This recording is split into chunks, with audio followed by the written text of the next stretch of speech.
Glamorous, lightweight, and extremely maneuverable. With a power-to-weight ratio second to none in all of motorsports. With acceleration from 0 to 100 miles an hour in under 5 seconds. And top speeds in excess of 120 miles an hour. In 2024, the news on the street is the Mercury Apex 250 4.6-liter V8 4-stroke versus the industry standard 2.5-liter V6 2-stroke. Who's going to come out on top in 2024? Looks he blows by the doors off. Down into turn number 1. Ooh, the 17 of Mars sweeps it right off the tail. Did that go? Look out, we got to blow over. Oh, they somehow saved it. No two laps are the same. Ever-changing wind and water conditions make the Formula One Powerboat Championship Series one of the most challenging racing circuits running today.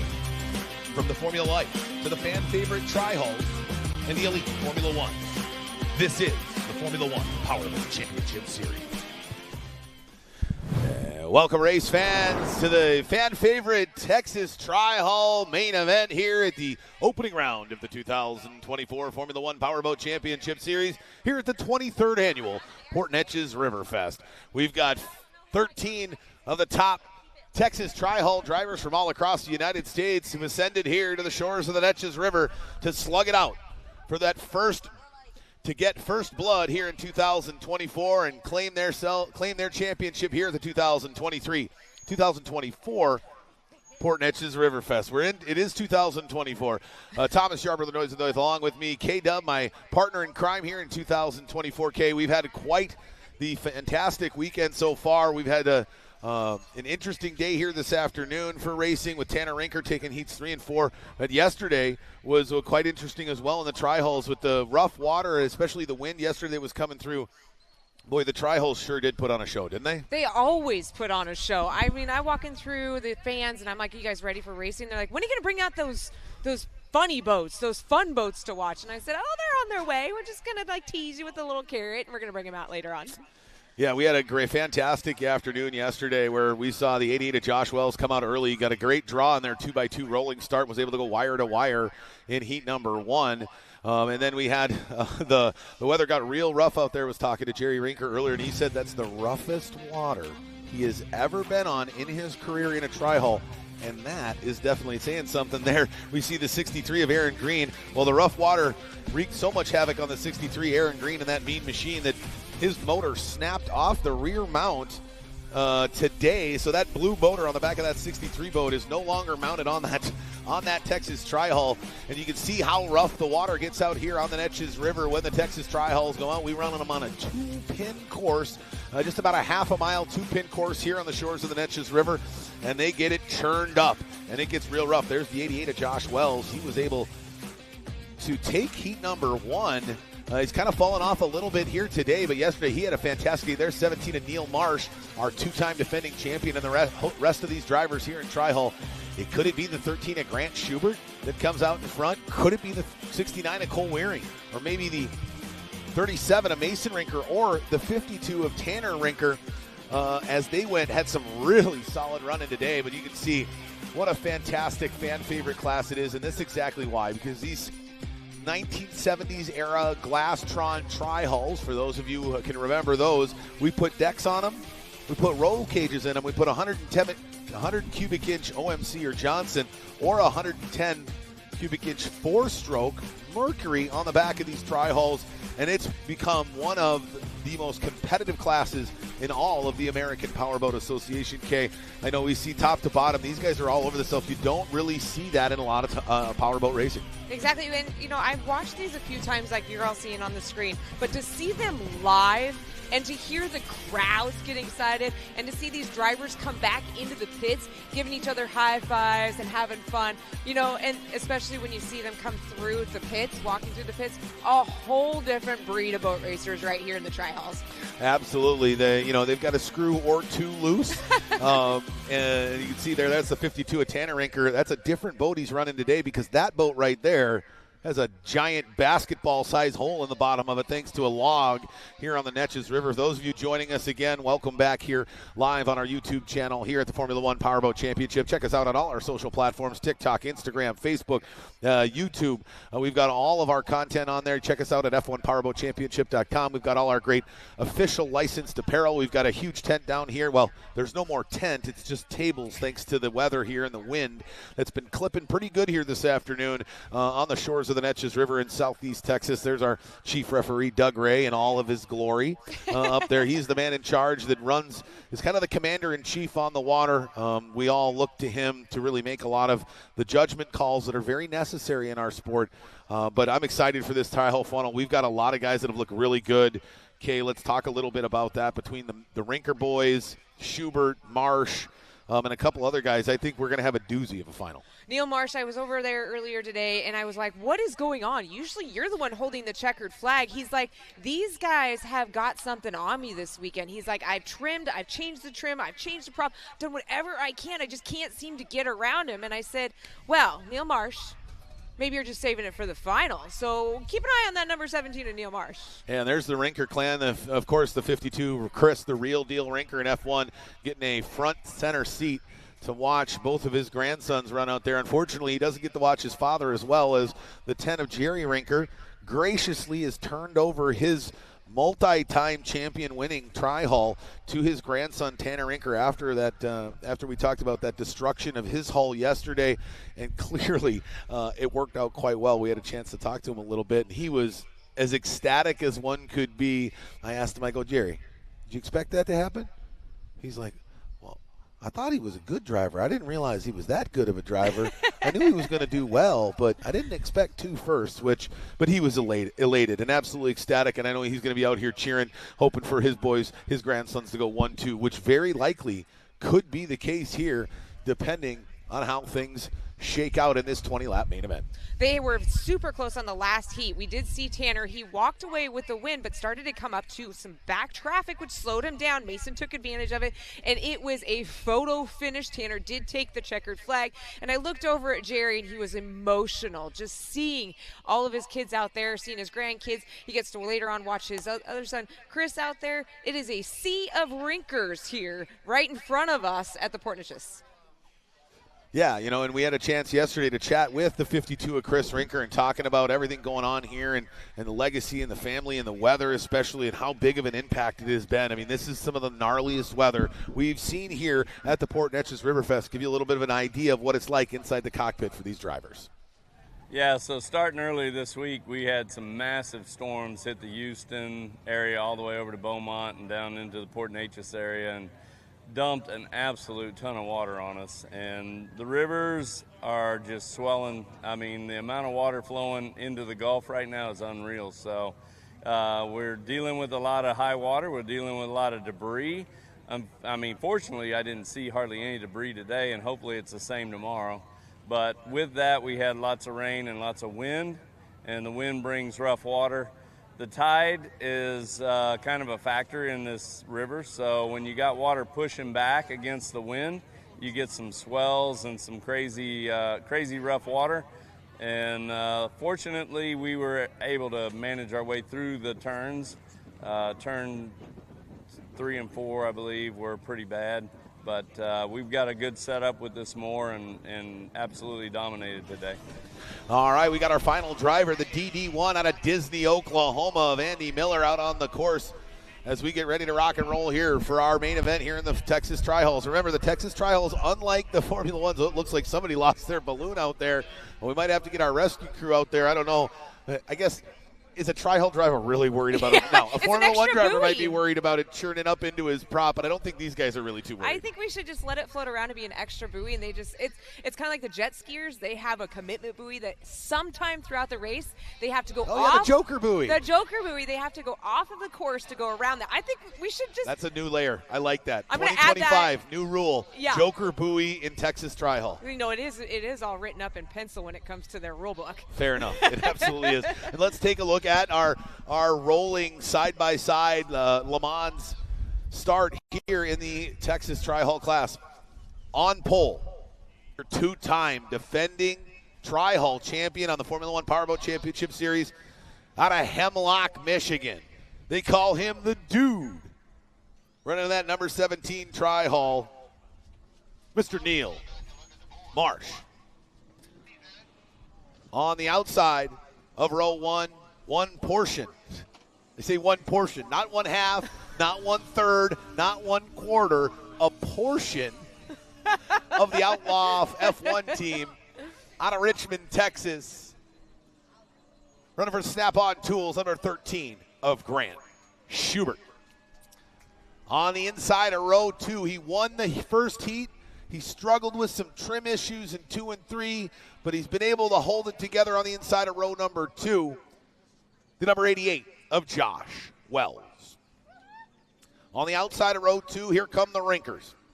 He had solid finishes across all 4 heats. Never was able to win one, but had some nice finishes there, especially in heat number 4 on the outside of row number 2, the 37 of Mason Rinker.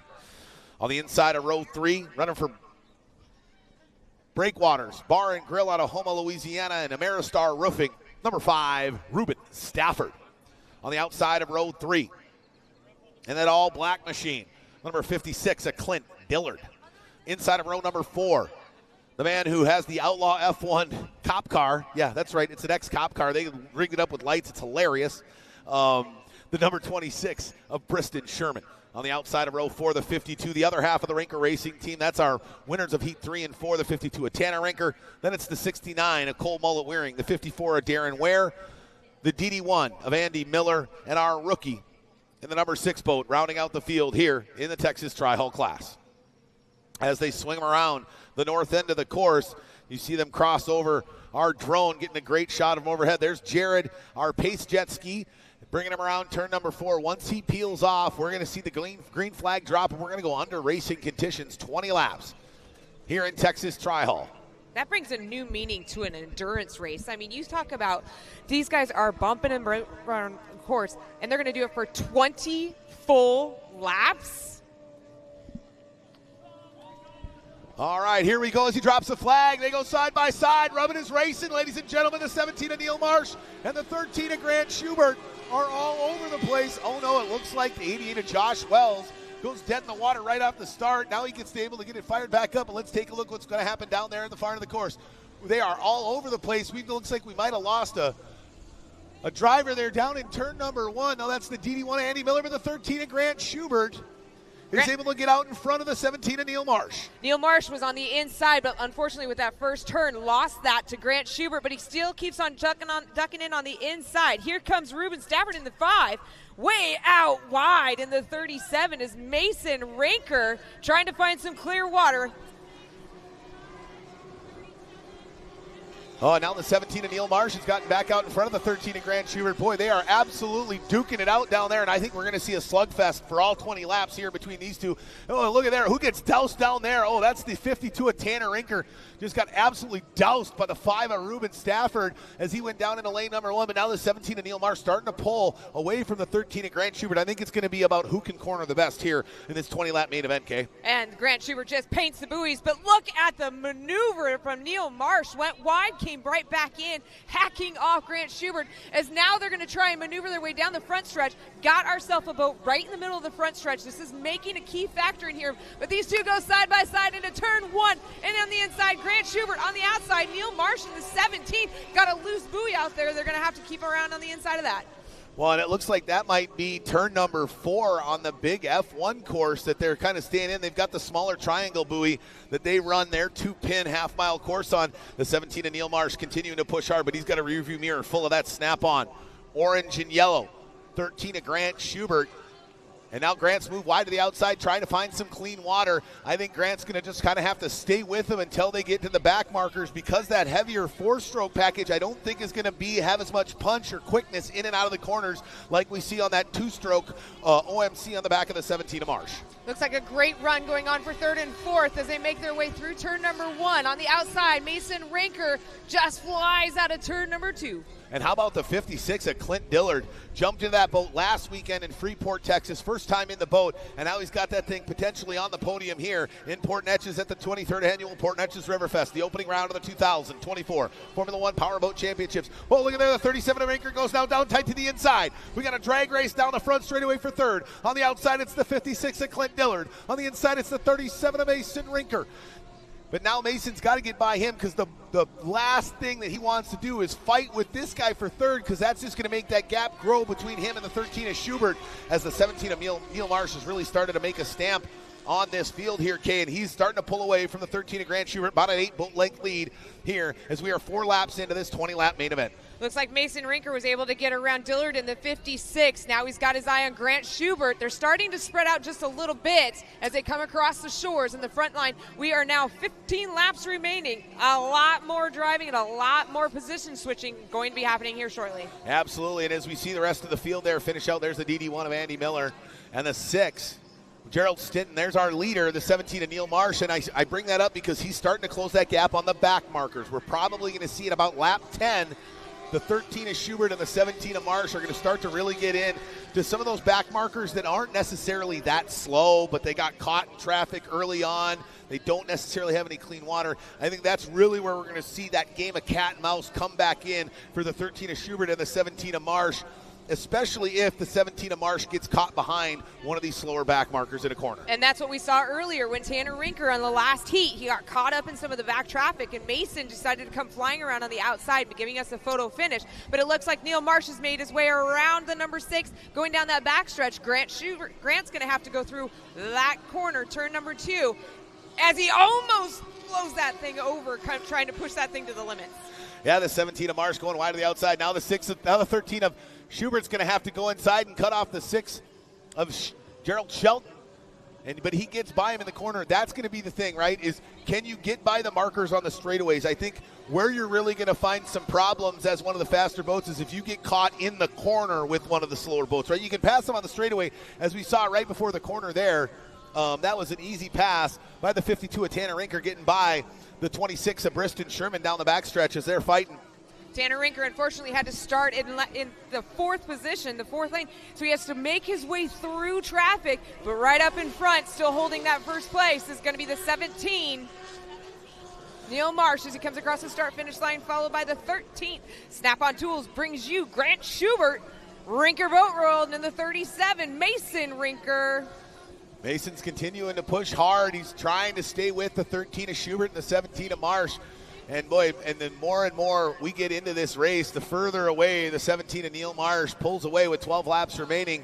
The 13 of Grant Schubert just doesn't seem to have an answer. But the 37 of Mason Rinker is now trying to track down the young driver out of Richmond, Texas, and move himself up one spot on the podium. Again, our opening test and tune preseason race, he was able to take that victory last weekend. That was a big deal for the 37 of Mason Rinker, trying to repeat today, and I just don't know if he's going to have enough time to be able to track down our top 2 drivers that are really starting to stretch their lead out over the rest of the field. Neil Marsh tries to make his way through back traffic in turn 1, through that corner, halfway down that backstretch, and that number 17 rocking and rolling.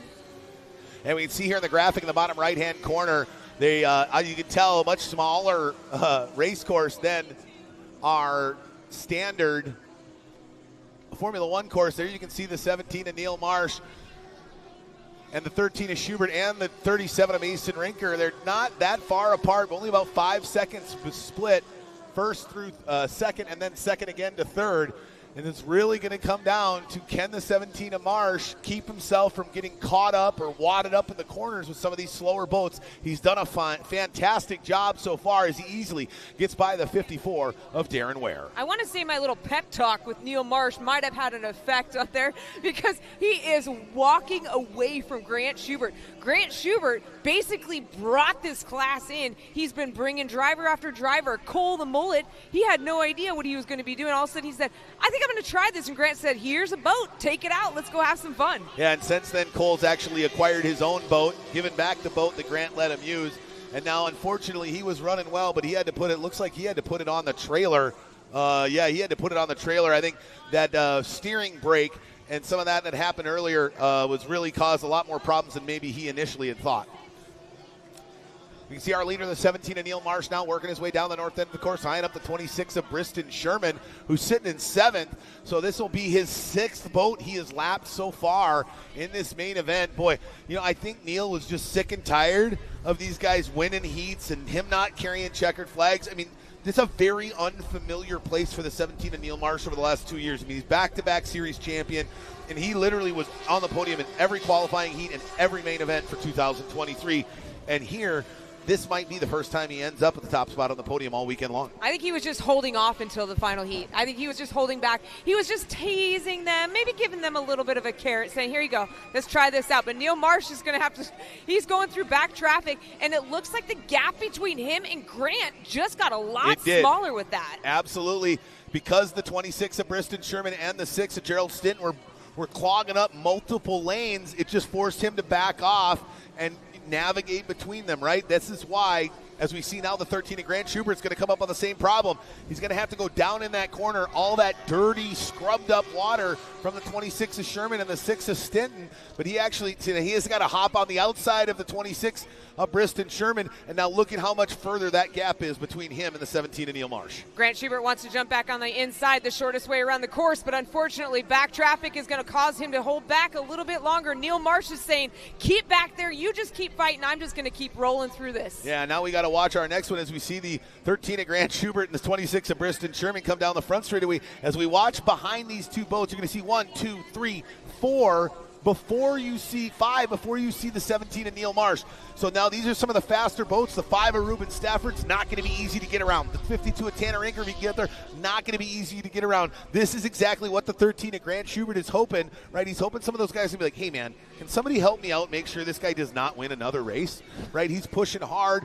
The 17 in Marsh has held the belt, which is like the championship series for I think it's Tri-Hull. in the back of his truck, like, oh, absolutely. on He display. displays that thing proudly because you know what? You take a physical beating running a Texas Tri-Hull. It's like going through a 12-round boxing match out there in this 20-lap main event. So you darn right he's going to display that belt, and he's going to display it proudly as we see this water is just brutally chopped up here. And the 17 of Neil Marsh, you look at there, a 38.218 versus a 38.391. Very close lap times between the 13 of Schubert and the 17 of Neil Marsh. Looks like Neil Marsh is having some troubles getting around Ruben. You talked about Ruben Stafford was probably going to be an issue with back traffic. Ruben is fighting to not let him lap him. You don't want that key factor around you, so Ruben's going to do whatever he can. Ruben's going to shove him on the outside. Neil tries to jump on the inside, and he holds off on that inside lane. Here we go. Let's see what's going to happen now. This 5 of Stafford is not going to leave him too much of a lane, but he did leave him a little bit of window. But, man, look at how well the 17 of Marsh navigates the corners. Just like perfection every time, which is why he's such a tough competitor to beat. Well, if you look inside of these cockpits, the hands are just flying all over the place trying to keep control of these boats. We only have 4 laps to go. Neil Marsh is saying, okay, I'm almost there. I'm almost there. There's our split screen between the 13 of Schubert and the 17 of Neil Marsh. We're looking at, now look at there. Grant Schubert, a second and a half faster, so he's starting to gain a little bit of ground. I think the 5, now that the 5 of Ruben Stafford, oh no, the 52 of Mason Rinker, you're going to see that. He goes dead in the water down there at the south end of the course. Oh no, the 17 of Marsh has got to navigate. There's the 52 of Tanner Inker. Boy, he's got to be frustrated. Hole-in-one boat, had 2 great heats, but just couldn't put it all together. The 17 of Marsh now getting by the DD1 of Andy Miller as he goes down the north end. Miller smartly going wide to the outside, staying out of our leader's way as he just tucks it right in there. But there you saw that flash of yellow and orange underneath. That's the 13 of Schubert. He's gotten a lot closer. Another sub 38-second lap time of the 13 of Grant Schubert. Where is this kid finding these speeds? I don't know, but he should have found him about 4 laps ago because we only have 2 laps remaining in this final 20-lap final for the Tri-Hulls. And we've got quite a doozy down there. There's the 13 of Schubert. He goes wide to the outside, splitting the difference between the 52 Tanner Inker that's dead in the water and our leader, the 17 of Neil Marsh, trying to find some clean water. See if he can gain some ground here on this lap. He's only 3 seconds back. That means he's got to make up a second and a half of a lap. He's been doing that the last few laps, but I don't know if he's going to be able to do it here on the final lap. Can he make up a more ground as he's 3 seconds with 2 laps to go? There comes the white flag. Let's see here. He's now, he's slower there than than Marsh, and that's going to be tough. He's going to have to hope that the 17 of Marsh, he's 2.7 seconds behind him. Marsh goes down to the corner. Here comes the move by the 13 of Schubert. He dives down to the inside, but it looks like the 17 of Marsh was able to get through clean. We've got one more corner. Will the 54 of Darren Wares play spoiler to the 17 of Neil Marsh as they go down the north end? He's trying to stay on the lead lap. Here he comes down into the corner. Ware goes wide to the outside. Marsh tucks it down to the inside, and the 13 of Schubert's got to go wide to the outside. We got a drag race down the front stretch to the winning champion. Ladies and gentlemen, taking the checkered flag again here at the Port Neches Riverfest. Your two-time defending series champion in Texas Tri-Hall, looking to go 3 in a row and starting it off the best way possible. Your winner in Texas Tri-Hall out of Hemlock, Michigan. Running for Maple Grill, number 17, the Dude, Neil Marsh. At about lap 12, there was a huge gap between Neil Marsh and Grant. Grant just kept picking away, getting closer and closer and closer. That back traffic on that last lap, that was where the impact happened. Also, Mason Rinker was taking advantage of that. The gap between the three of them shrunk dramatically on the last 4 laps. Yeah, it did, absolutely. In second place here in the Texas Tri-Hall final is the young driver out of Richmond, Texas, running for Snap-on Tools, the 13 of Grant Schubert. And rounding out the podium here is one portion of the Rinker Racing team, and that Rinker Boat World all-yellow machine, the number 37 of Mason Rinker. Well, our winner, the 17 of Neil Marsh, is going to do something he is very accustomed to doing, and that is grabbing that checkered flag and making a parade lap around the shores of the Neches River. I think this is the second or third year in a row that he's won this race. I believe he's won it all 3 years. Don't quote me on that. My brain doesn't necessarily work the best when we're 4 hours into our afternoon program. And I had to put away my laptop and everything for fear of rain. I didn't want my laptop to get destroyed. But he snags that checkered flag. Excited is the young driver out of Hemlock, Michigan. And he wouldn't be here if it weren't for all his fantastic sponsors. And he's got a pile of them. The Maple Grill, Sefton Financial, Warden Brothers Farms, Riversong Lodge, Best Automotive, B-Blades, Studio 46, Grandpa's Garden, J. Marie's Salon, MP Solutions, Timberland Antique Mall, and Klotz Lubricants. Now that's a guy who's got a lot of people back home rooting for him. I want to add something onto that. His family. Yes, absolutely. I swear they are the loudest. I think the Rinker clan, they got some work to do. You know, Neil Marsh, he comes to a lot of these races, and every time it's like a whole podling of family members and stuff, and they are so loud. I love that family. They are hooting and hollering from across the United States. Absolutely. There he is again, ladies and gentlemen, the winner of Texas Tri-Hall here at the 23rd Annual Port Neches Riverfest, the opening round of the 2024 Formula One Powerboat Championship Series. The driver out of Hemlock, Michigan, the number 17 of Neil Marsh.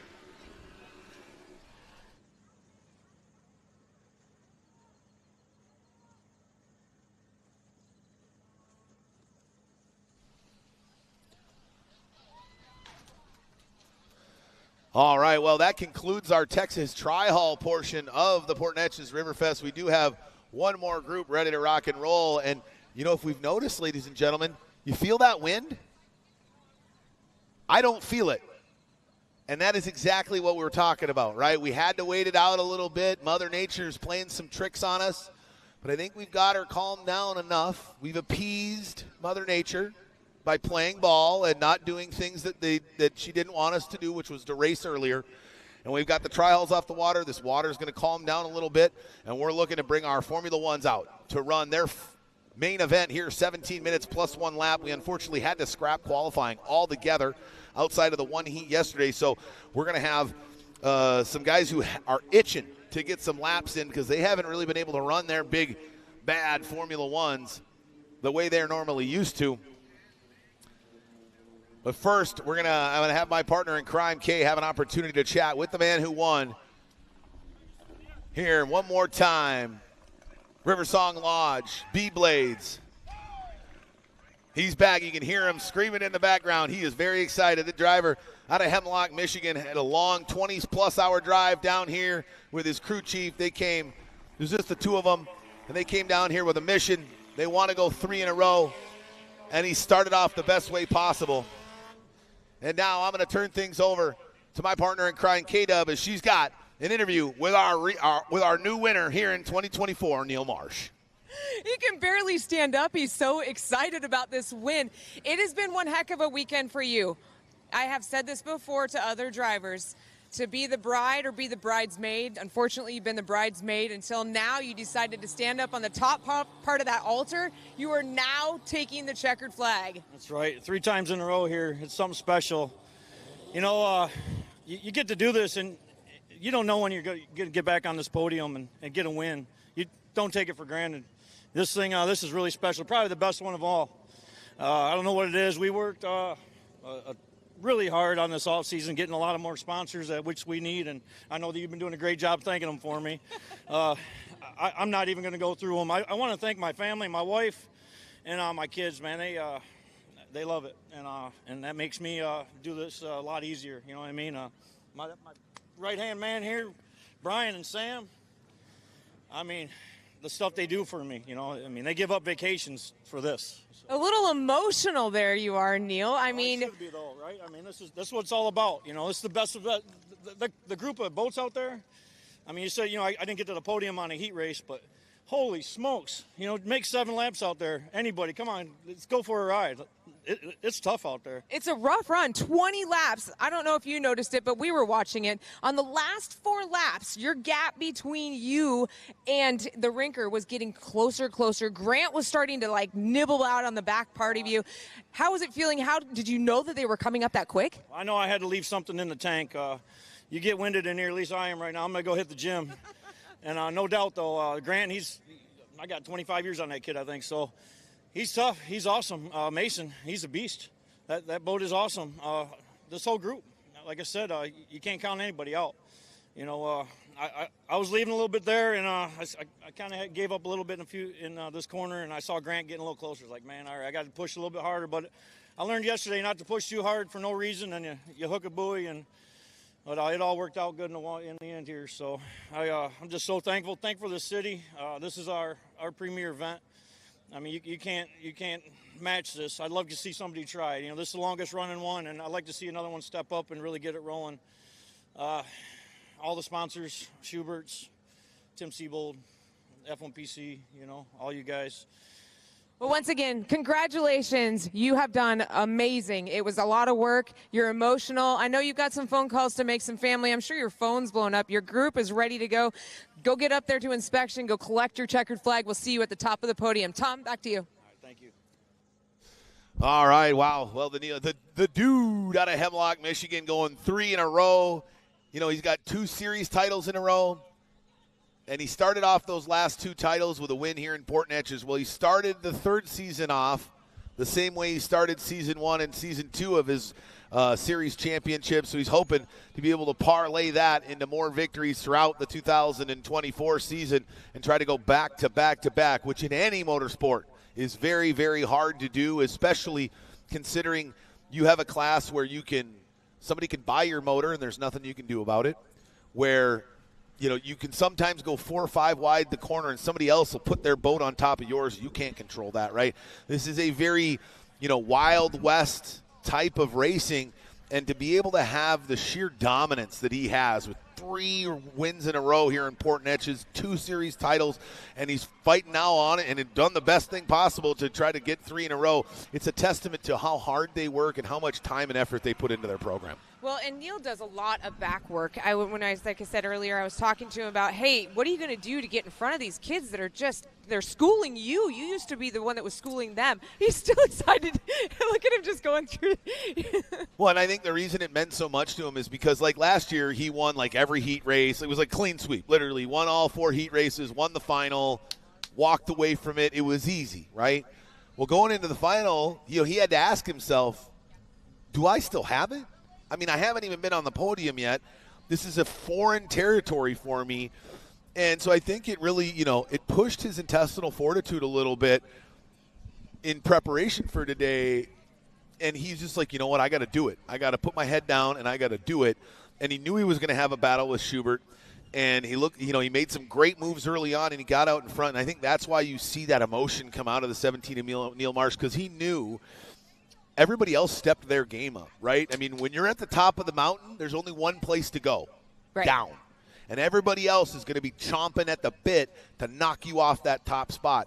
And so it's a very precarious place to be as a driver, and to have that constant thought in the back of your head that everybody's coming for you, right? Nobody else out there is going to cut off somebody else, right? But they'll probably all cut Neil off because they're sick and tired of him winning, right? I mean, in any form of racing, you're not necessarily going to break the rules, but you're going to fight harder, you're going to push harder against the guy who wins all the time versus the other competitor that's just like you. So I believe, to me, that's why it's so special, because he knows he's got a giant target on his back, and everybody is sick and tired of Neil winning, except for me.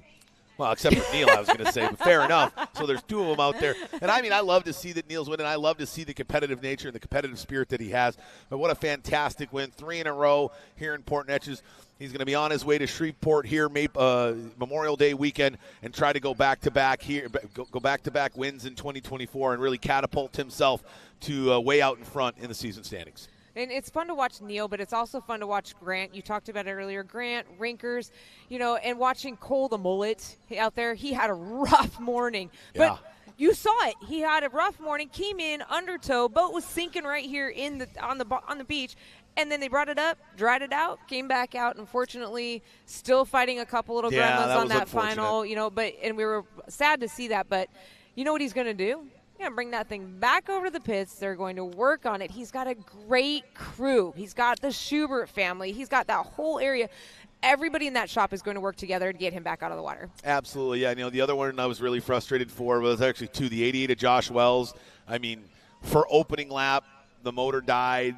I mean, he was in a solid position where if he could have kept it running, but the gremlins popped back up, and then the 52 of Tanner Rinker going dead in the water down there on the south end of the course. Had to have been very frustrating for that young driver, considering today had been such a good day otherwise. Yes. Right? Uh-huh. 2 wins in the final 2 qualifying heats.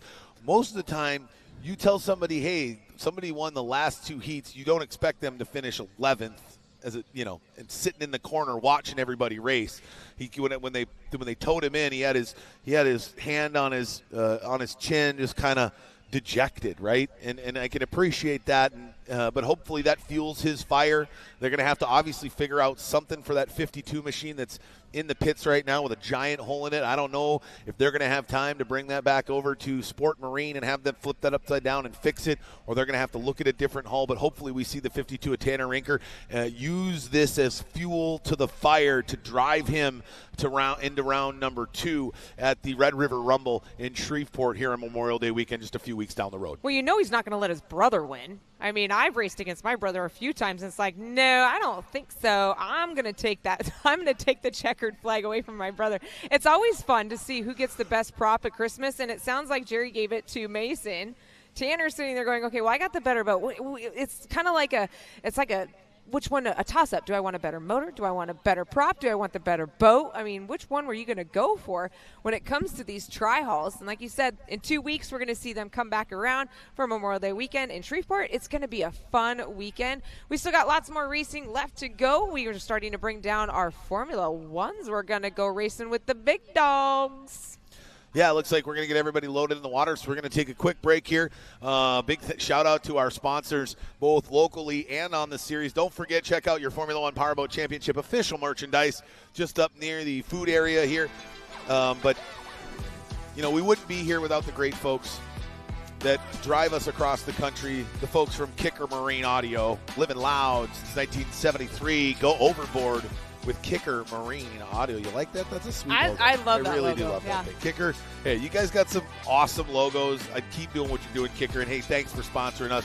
The great folks at Racing Communications. They're radios for racing. VP Racing Fuels. Check them out at vpracingfuels.com. Check out their entire line of lubricants, fuel additives for your boat, motor, daily driver. VP Racing Fuels, a great partner of ours and the official fuel sponsor of the Formula One Powerboat Championship Series. Seabolt Sports, world-class powerboat, world champion powerboat racing since 1939, the first family of tunnelboat racing. Seabolt Sports. JH Performance Boats, custom, handcrafted, shallow water bay boats built with the highest quality materials. Also, the manufacturers of all the tri-hulls on the Formula One Powerboat Championship Series. Check them out at jhperformanceboats.com. Get your shallow water bay boat now. Get on the waiting list because that's the type of hot ticket a JH Performance is. JH Performance Boat is. And our fantastic sponsor of our Formula Lights class, Seaway Marine. The great folks out in Seattle, Washington, Greg Jacobson and his team out there. A massive Johnson & Everett parts distributor, but it goes way beyond that. Gale, Force, Chrysler, inboards, outboards, your one-stop boat motor shop. Check them out at seawaymarine.com. Your Johnson & Everett parts distributor. And Mercury Racing. Pursuit of Wide Open. The great folks at Mercury Racing, the Apex Platform 4-stroke competition racing series engines, and the 250 V8 4.6-liter 4-stroke Mercury outboard that is going to become the dominant force here on the Formula One Powerboat Championship Series. We'll be right back with the Formula One main event here to cap off round one of the 2024 Formula One Powerboat Championship Series.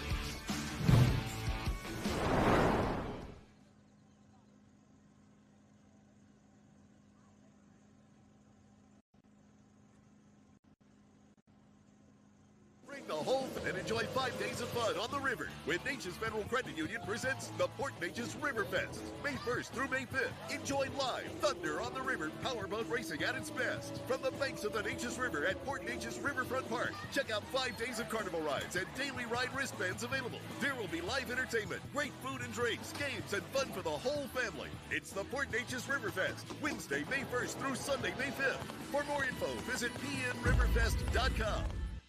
We know how important it is, being neighbors. When we go to work every day, we're working for our families, for our schools, our kids, and local businesses and neighborhoods. For Southeast Texas, our roots are strong, and we're moving forward, innovating world-class financial tools for the folks here at home. We live local. We give local. And we're not going anywhere. Neches Federal Credit Union. Family, friends, community. Why choose Classic? Because we're a local, family-owned dealership selling American brands at the best prices in town. Hi, I'm Ben Case, General Manager at Classic, where our goal is to treat you like family. Classic, Southeast Texas. Mercury Racing was forged in the heat of competition. The will to win is in our DNA. Competition isn't just what we do, it's our proving ground.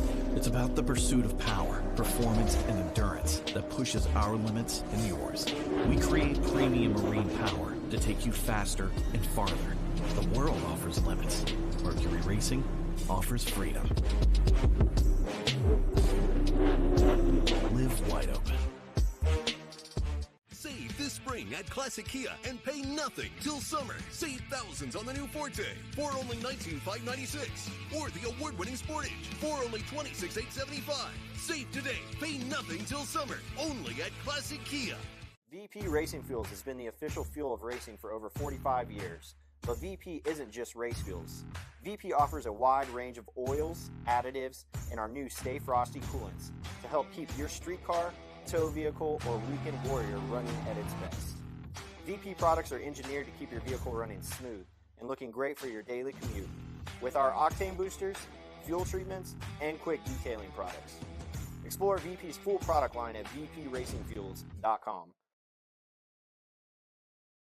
Formula One powerboats are sleek, glamorous, lightweight, and extremely maneuverable, with a power-to-weight ratio among the highest in all motorsports. Their performance speaks for itself, accelerating from 0 to 100 miles an hour in under 5 seconds, keeping it on par with a Formula One car. Top speeds in excess of 120 miles an hour while making 180-degree corners at 100 miles an hour, pulling 7 Gs in the process, making them the hardest-turning race vehicle in the world. Formula One powerboat competition begins with a 20-boat field lined up at the start pontoon, with their engines silent, awaiting the modified Le Mans start. At the drop of a flag, the world-class drivers ignite these rockets to life, and their engines roar. Rooster tails shoot thousands of gallons of water as they simultaneously accelerate towards the first turn. This spectator-friendly racing on tight courses Made up of right and left-hand hairpin turns with various straightaways, provide deck-to-deck racing action front and center for the fans in the viewing area. No two laps are the same due to the ever-changing wind and water conditions, making an F1 boat one of the most challenging racing machines to conquer on the planet. The Formula One Powerboat Championship is an 8-race series contested across North America from May to October. Established in 2017, the series features weekend-long community events highlighted by the Formula One boats capable of speeds in excess of 120 miles an hour. Along with support classes of Tri-Hull and Formula Lights, the family-friendly, up-close and personal sponson-banging competition creates thrills rarely experienced by motorsport racing fans. U.S. Powerboat Racing heritage began in 1903, formation of the national governing body, the American Powerboat Association, that still governs today. Formula One racing for the last 6 decades has been the pinnacle classification in powerboat racing, recognized as one of the world's most spectacular racing vehicles. The F1 boat's lightning-quick acceleration combined with its razor-sharp turns, creating the unique non-stop action on the water. The races are more than a series of one-day events. They have evolved into marquee, multi-interest, weekend-long community festivals. Formula One Powerboat Championship Series produces some of the largest entertainment events in the major markets they visit, attracting tourism dollars to the local economy, while entertaining huge global audience. Large on-site event attendance and coupled with mass media exposure through various channels regionally, nationally, and internationally, our live streaming programs give each event global reach on various social and traditional channels, reaching millions of fans.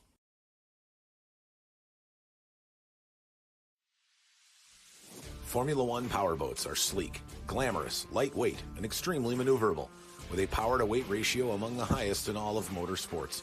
Their performance speaks for itself. Acceleration from 0 to 100 miles an hour in under 5 seconds. Top speeds in excess of 120, cornering at 100 miles an hour, all while pulling 7 Gs in the process. The competition begins with a field of 20 boats lined up in the start pontoon. Engines silent, awaiting the modified Le Mans start. When the green flag drops, these world-class drivers ignite their rockets to life. Engines roaring and rooster tails flying, they simultaneously accelerate towards the first turn.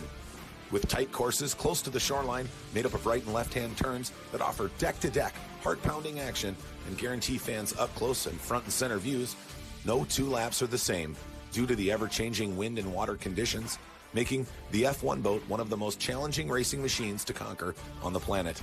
Founded in 2017, the Formula One Powerboat Championship is an 8-race series contested across North America, featuring weekend-long community events highlighted by the Formula One boats and supporting classes.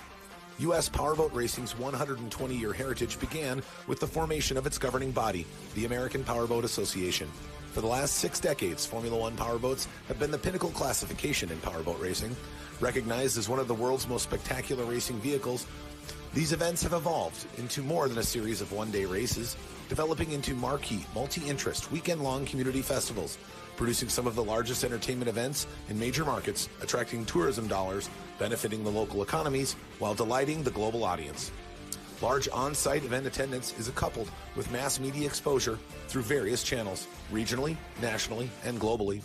Our live streaming programs give each event international reach on various social and traditional channels, reaching millions of fans. Our marketing partners enjoy outstanding return on investment with our unique sport and custom flexible approach of the Formula One Powerboat Championship.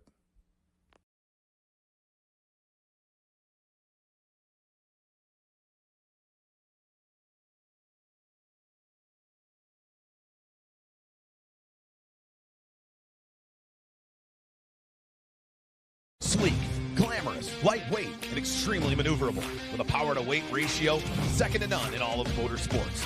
With acceleration from 0 to 100 miles an hour in under 5 seconds, and top speeds in excess of 120 miles an hour. In 2024, the news on the street is the Mercury Apex 250 4.6-liter V8 4-stroke versus the industry standard 2.5-liter V6 2-stroke. Who's going to come out on top in 2024? He blows by the doors off. Down into turn number 1. Ooh, the 17 of Mars sweeps it right off the tail. Did that go? Look out, we got to blow over. Oh, they somehow saved it. No 2 laps are the same. Ever-changing wind and water conditions make the Formula One Powerboat Championship Series one of the most challenging racing circuits running today. From the Formula Light to the fan-favorite Tri-Hulls and the elite Formula One. This is the Formula One Powerboat Championship Series. And welcome, race fans, to the opening round of the 2024 Formula One Powerboat Championship Series. As it does every year, we ascend to the shores of the Neches River here in the beautiful 23rd annual Port Neches, Riverfest, Thomas Yarborough, the noise of the north, as I have been all years in existence here at the Formula One Powerboat Championship Series, bringing you live play-by-play. And I've got a new partner this year, K-Dub out of the Pacific Northwest. K, great to have you with me this year. Super excited to have a lot of fun. We've got a fantastic final here in the Formula One class, and it sure plans to be a doozy. We've dealt with a ton of insane weather, but it looks like Mother Nature said, all right, I'll appease, you've been good, and it looks like we're going to get off this final, and it's going to be a doozy. And this seems to be the best weather we've had all weekend long. The weather has calmed down.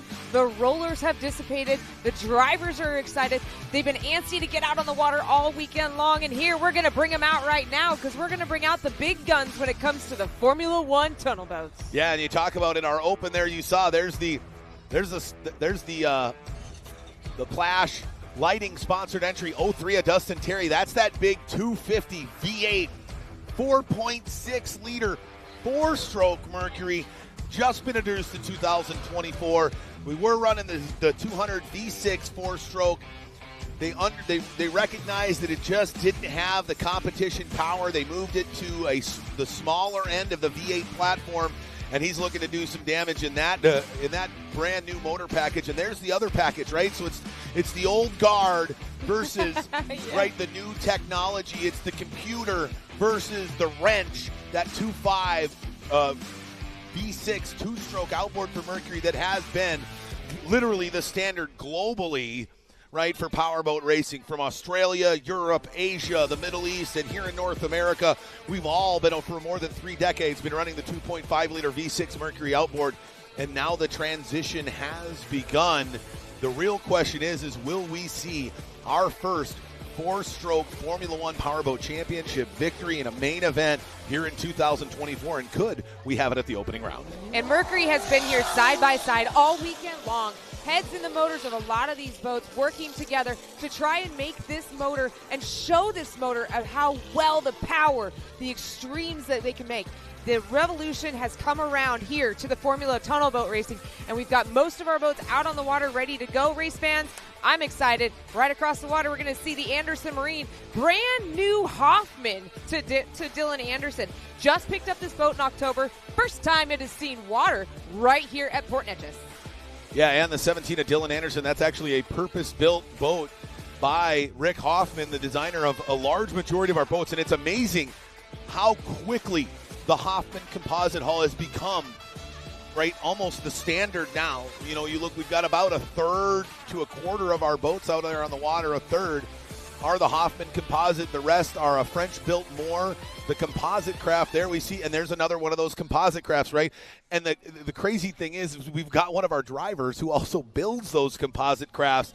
You know, it's a unique dynamic. We've really seen the guard change over. I think we really started to see that conversation happen when in 2019, if we go back a handful of years, the 99 of Travis Yates got squeezed down between the 2 of Tracy Hawkins, God rest his soul, who we lost just a year or so later, and the 27 of Mark Provitt, who has since retired from boat racing, potentially in a big way because of that wreck. You know, talking to Tim Siebold and some others that have been around boat racing, it was the worst wreck they had ever seen. Travis came out, thankfully, unscathed, without, some minor damage. I think he broke a non-weight-bearing bone in his leg. But after that, we saw this desire to have a safer, stronger boat. And that is where all this came from. I think Spencer Love talked to Rick Hoffman, helped Rick kind of get everything going again. He started building boats. Obviously, the 93 of R.J. West, for those of us who know, who was the right-hand man to Revolution boats way back in the day. He wasn't necessarily in control. And when things went south, he was like, I love building boats. I want to keep doing this. And so he set out to design his own style based off of all the things that he had known over his multi-decades of racing. And he put together that boat you see out on the water right there with the 13 of Grant Schubert behind the wheel, that composite craft Formula One. We've also got some European-designed boats in the French-built Moore boat run by 52 of Chris Fairchild. And then there's that Mulligard run by the 34 of Jeff Reno. So the day of the wood boat is all but gone here anywhere in the world, and realistically in North America we were kind of the last holdouts. Well, we were, but we're still coming around.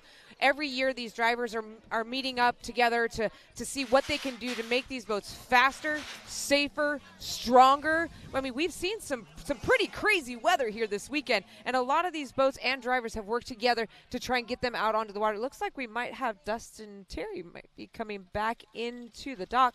We're going to have to wait and see if he's going to be able to back that in. Got a little bit of time as these drivers are out here on the water.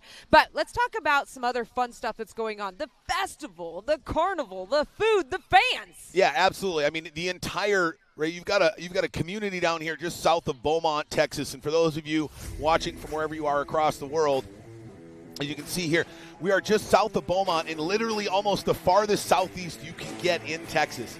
And so you've got the Port Neches, Groves, Nederland, and a couple other communities all here. And Port Neches has really been the host of this for the last 20 years, and everybody comes down. There's concerts Thursday, Friday, Saturday. There's fireworks Saturday night. We got boat races Friday, Saturday, Sunday. And there's a midway. There's carnivals. What a fantastic event. I mean, this is probably my favorite event to come to because I can step away from the boat racing and have fun doing a bunch of other cool things that aren't even necessarily boat racing related. So dad's got something, mom's got something, the kiddos got something, right? There's a little bit for everybody here. There's a big restaurant here that feeds everybody, the Neches River Wheelhouse. They're building, I mean, it's so popular that they're building another restaurant here on the river. I can't contain how excited I am. Continue to see the growth, right? When we talk about the 30th annual, it's probably going to be even bigger and badder and better than it is today. And I was walking down the beach, and I've seen a couple times where we've been between heats, switching boats around. It takes a couple minutes to do that. These people come in, they drop their lawn chairs right in front of the fence. They want front row seating. Then they go back up to the food, go grab some food, maybe, do a couple carnival rides, bring the kids back down. I saw bubbles down there earlier. I was like, oh, we're going to have some bubbles down here? The kids are out here throwing the ball around. It is the best way to bring your family together, get them off of the computers, out of the house, and go have some fun. The best part is these people come back year after year after year cheering on their favorite drivers. Absolutely. I mean, you look at the neighborhood just surrounding the park here in Port Neches on the river. There's 8-10 cars parked in the yard. They've got bean bags. Cornhole. They've got cornhole. Yeah, we call that bean bags in Minnesota. Oh, cornhole, bean bags, same thing, right? all the different yard games. There's generations of families hanging out together. It's just an all-around fantastic event, and and the catalyst, right? We are the catalyst, which is so cool to have a community that wants to build something around a boat race, right? I think with what we bring, the entertainment that we bring, especially today, it's so much easier for them to wrap a massive event with boat racing, with the Formula One Powerboat Championship Series at the epicenter of that giant long weekend festival. Well, I've been on the website scrolling around, looking to see at all the events, and it looks like from last year to this year, the year I actually was here 2 years ago and had a great time.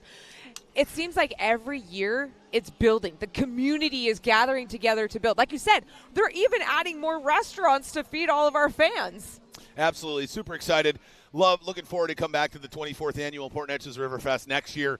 I'm already picturing the delicious donuts and all the other things that I could eat. Gator meat. And I don't know about you, but I got some gator. I got some gator on a stick. It was delicious. It's almost kind of reminds me of calamari a little bit. Ooh. Yeah, it was quite good. All sorts of great stuff out here. But the most exciting thing of the whole weekend is about to happen. A little bit weird because we only got one qualifying heat. We had to, again, the weather wreaked havoc. I mean, I can't explain to those of you who aren't here how insane the water looked. I've been here. This is my 9th Port Neches Riverfest. I have never seen whitecaps. At one point today, the entire river was whitecaps.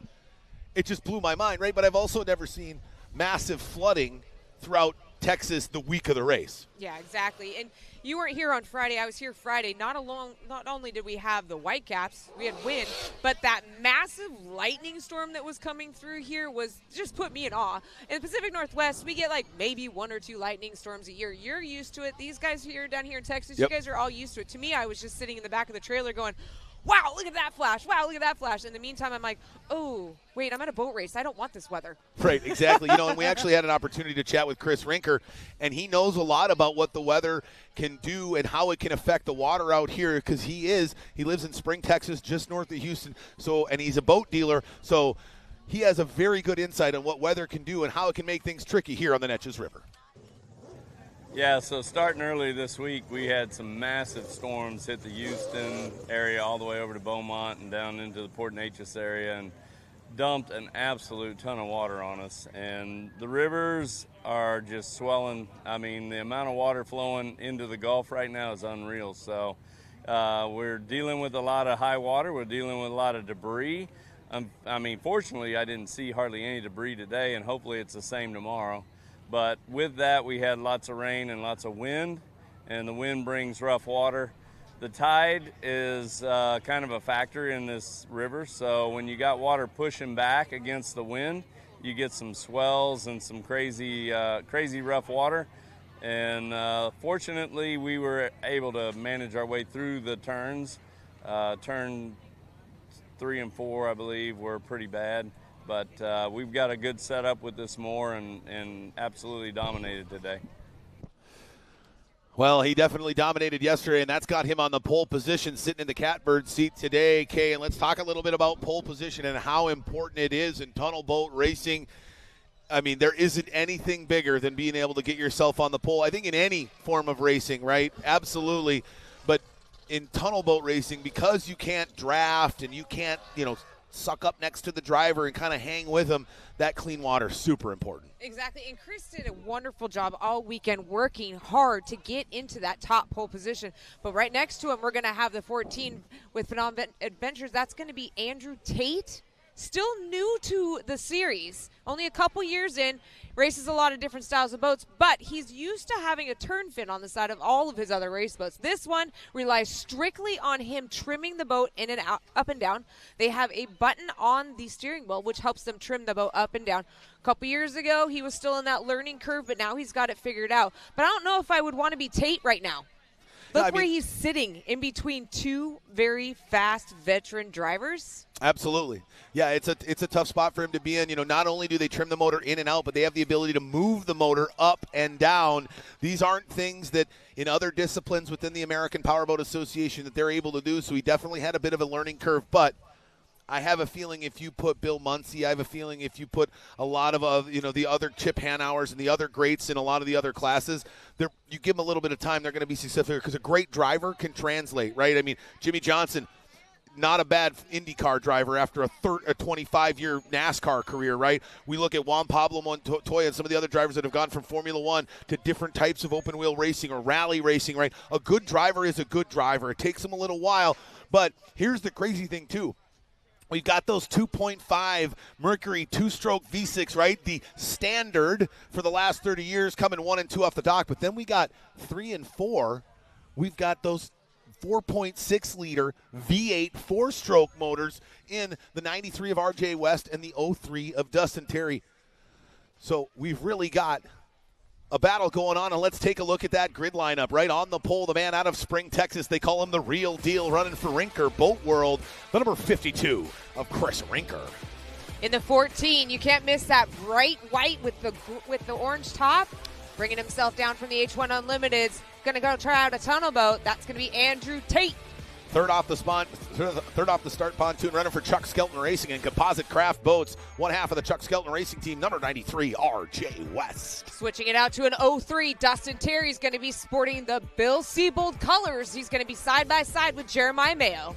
And that is the man coming fifth off the start pontoon, runner for Snap-on Tools, and then Hoffman Composite, another 2.5 Merc V6, the number 8 of Jeremiah Mayo, followed in sixth position by another 4.6-liter V8 four-stroke, the Anderson Marine Machine, the number 17 of Dylan Anderson. Dylan Anderson took possession of that Hoffman boat in October. He's been loving the new ride, but he's going to have to go side by side with the APBA president, Mr. Chris Fairchild. Yeah, running for Dr. Stephen Hall and Michelob Ultra, that number 62 machine. I would never want to race against Chris Fairchild. The man is a surgeon on the water. Next to him in a brand new boat, finally making the move from his wood Seabold to a composite Molagard. out of Okeechobee, Florida, running for Gregory Law Firm, the number 34 of Jeff Reno, coming off the dock in that 8th position. In the double 999, Travis Yates driving for JH Performance. That day glow yellow is a rocket out there. I mean, it's the coolest looking boat for sure, right? I mean, if you got a chartreuse boat that's out there, like, you mean, nobody's going to mistake you, right? And I think maybe that's on purpose, right? Travis had to make sure to add a little bit more chartreuse so everybody knew where he was. Now he can't do a sneak attack on these guys because he's right in their rearview mirror. And he's 9th off the start pontoon, rounding out in the top 10. The other half of the Chuck Skelton Racing team running for Chuck Skelton Racing, Composite Craft, and Mr. Bowie, the number 92 with Dean Comer. In the number 12, Sean Love, unfortunately yesterday, took victim to some of those big swells and huge rollers, submarined that boat, brought it back to the trailer. Clover Construction dug their head into that boat, brought it back out here. Sean Love into Clover Construction. And coming 13th off the start pontoon. Coming 12th off the start pontoon, another portion of that Outlaw F1 team running for Captain Jack Seafood Market, another 4.6 liter V8 4-stroke Mercury APX 250, the number 13 of Grant Schubert. Jared Jensen, our rookie of the year already. He's doing a wonderful job. Sat here Friday waiting, anticipating for his boat to get here. Unfortunately, due to some of the weather conditions, boat got here a little bit late. Could not make any of the testing nor qualifying. Started his career in the tri-haul, moved his way up to 45. Decided, I'm going to go race with the big guns. Today is his first final heat in the Formula Ones. Absolutely, and we do have a little bit of a discrepancy on our schedule there for those of you watching live on YouTube or wherever you are across the world. The 29 of Jared Jensen, due to his status as a rookie, regardless of qualification, is required to start the all heats the last boat on the start pontoon. So 13th and 14th are flipping. The 24 of Spencer Love, I mean, you're talking about the man who won the series 2 years ago, finished top 3 last year, and now he's 13th out of 14. He tried going to 4-stroke. It was an absolute nightmare for him yesterday. I don't think he had maybe had enough seat time and had the setup right. He was so frustrated that he scrapped the 4-stroke boat, put the cover on it, brought out the 2-stroke V6, the tried and true standard that he knows, and he's taken a hit for it now because he had to shuffle himself all the way back to the last boat on the start pontoon, minus the rookies, obviously, in the 29 of Jared Jensen.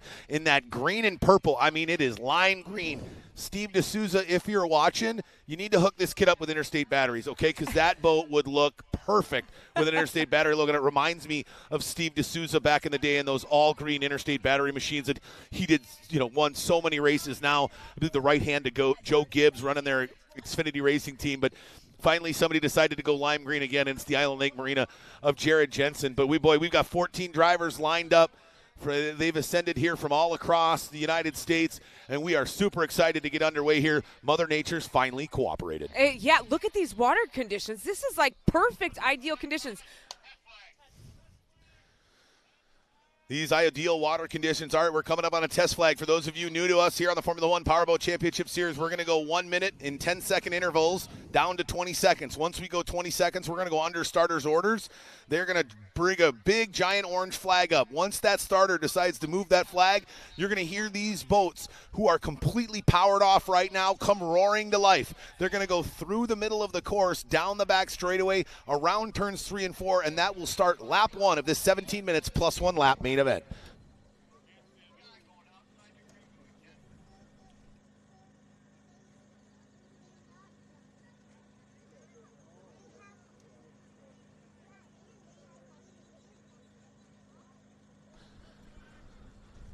Hearts pounding, these drivers, right? That sweat running down their face, these fully enclosed cockpit 6-point safety harness, these full carbon Kevlar cells. They are not cold. They are very warm. You don't get any of that breeze. It's got to be an absolutely sweltering inside that cockpit as those nerves are raising and they're trying to get to those heightened moments. Here we go, ladies and gentlemen. 1 minute, drivers, 1 minute. Will the man on the pole, Chris, the real deal Rinker, try to start this season off in his pursuit of his first F1 PC championship? 50 seconds, drivers, 50 seconds. Or will Tater, the 14 of Andrew Tate, and that Phenom Ventures machine, surprise everybody and grab the checkered flag?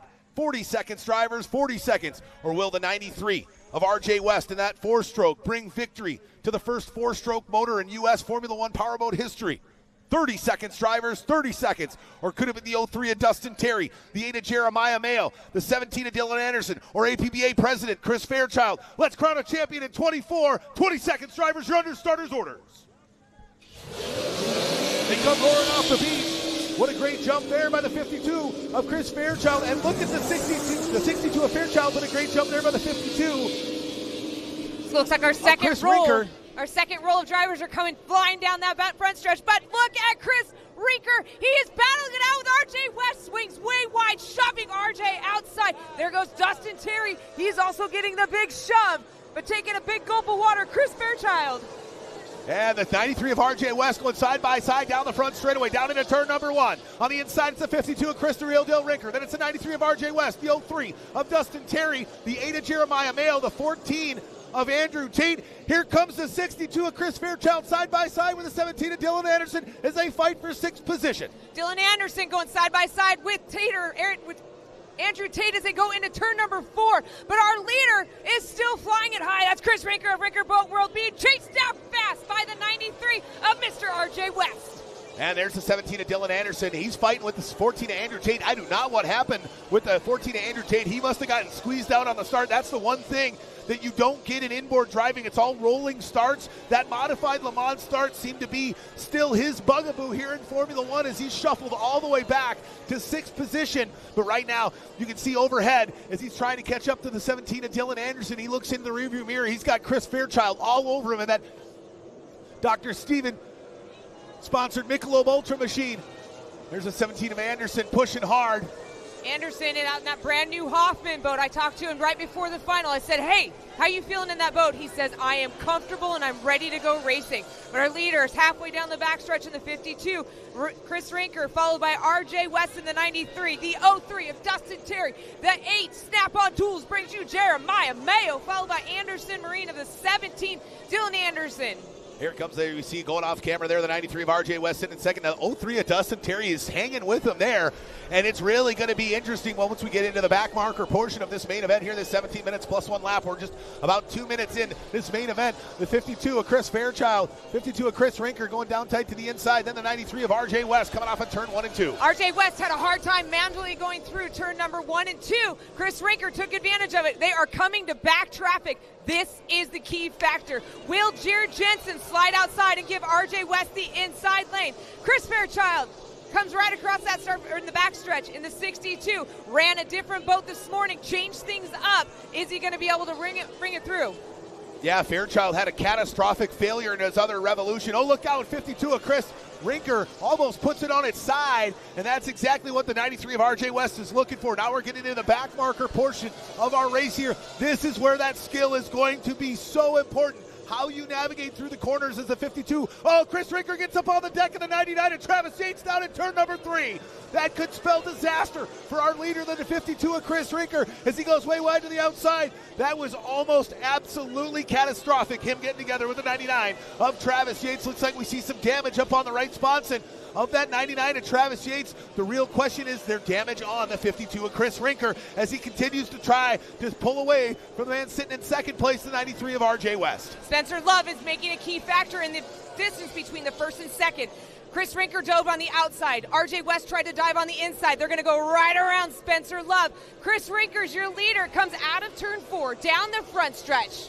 And it looks like he must have not sustained a whole lot of damage. He did go up onto the sponson of the 99 and Travis Yates. We'll have to see what happens there. Typically, if there is some damage, sometimes it'll take a while to get some of that water in there, or if he sets the boat too hard, he'll obviously start to feel, oh, look out there, RJ West almost blows it over, coming out of turn number 2 off camera, because he knows the 52 of Chris Rinker might have some damage. He knows he's got to make hay while he can to try to close that gap, especially with the back markers here as the 93 of RJ West gets by the 13 of Grant Schubert, that Captain Jacks. There goes the 52 of Chris Rinker getting by the 12 of Sean Love. As it's weird to say, both Clover Construction machines a lap down here 7 minutes into this main event. Dustin Terry got real flighty coming across the start-finish line. Then at 03, he makes his way through turn number 1. Out of turn 2, he has got his eyes on RJ West in the 93, along with Jeremiah Mayo in the number 8 Snap-on Tools. But our eyes are glued on RJ West as he goes into turn 3 and 4,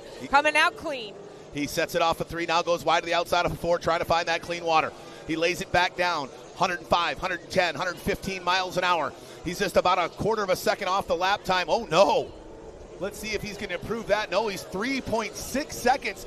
The 52 of Chris Rinker lays down a sub 33-second lap time 8 minutes into the final, the fastest lap we've seen all weekend long. Wow, that is one heck of a move. Hammering it down, throwing that throttle all the way to the end, trimming it in and out just perfectly. Chris Rinker is going to come out of turn number 4. He's got 2 back markers. Where is he going to go? He's going to have to go right smack down the middle. RJ West comes across the start-finish line in the Chuck Skelton number 93, followed by the 03 of Dustin Terry and Outlaw Racing. The number 8 Snap-on Tool brings you Jeremiah Mayo. Yeah, and I am stunned right now that the 52 of Chris Rinker is still running like he is. The 99 of Travis Yates is sinking as he goes to the ramp right now. He is on the ramp, but that boat has sunk here at the start ramp. So that means that he sustained some damage. How the 52 of Chris Rinker, that more composite, is hanging tough with no damage to that boat is absolutely mind-blowing. When they got together down there in turn 3, I thought that was going to be over for the 52 of Chris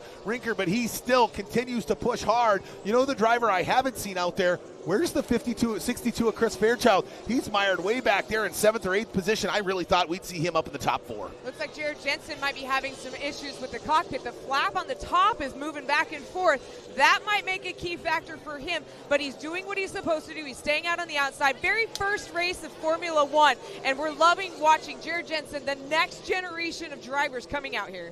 Absolutely, the 52 of Chris Rinker continues to push hard, looking to eye up the 34, Okeechobee, Florida native, running for Gregory Law Firm of Jeff Reno. There's the 03 of Dustin Terry. He's still hanging tight. He's up in he's hanging tight in 3rd position.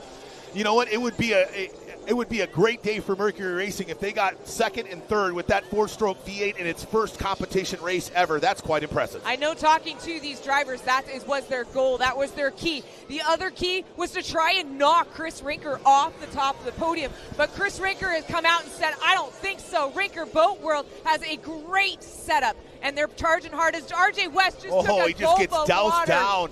Yeah, the 34 of Jeff Reno sitting there in lane 2. He had Rinker on the outside. He doesn't move over. The RJ West made a miscalculation. We got a battle down here. Oh, West gets together with the 03 of Dustin Terry as we got a 4-stroke battle going on for that 2nd spot on the podium. That's what happens with the back markers, Kay. The 34 of Jeff Reno held his line. He didn't do anything, but RJ West thought he could get by him on the inside before the mid-course marker. He couldn't. He had to back off, got hosed down, and now he's got a battle with the 03 of Dustin Terry instead of trying to fight to catch the 52 of Chris Rinker. Dustin Terry tried to sneak his nose in there, and RJ West said, no, this is my lane. I owned it from the beginning, and I will take it to the end. RJ West still trying to battle through that back traffic for that 2nd place, but the gap gets bigger as Chris Rinker starts to walk in that Rinker Boat World number 52 down the backstretch. Yeah, we went from 2.7 seconds to 3.5 seconds. Now we're 4.2 seconds between the 52 of Rinker and the 93 of West. Now Rinker sets it off at turn 4, looking to notch another lap with 9 minutes plus 1 lap remaining. Let's see if that gap grows even further after that issue with the 34 of Reno. Rinker comes across with a 34.229, but RJ West with a 33.759. He's a man on a mission. You know, I guess I wouldn't want an angry RJ West tracking me down.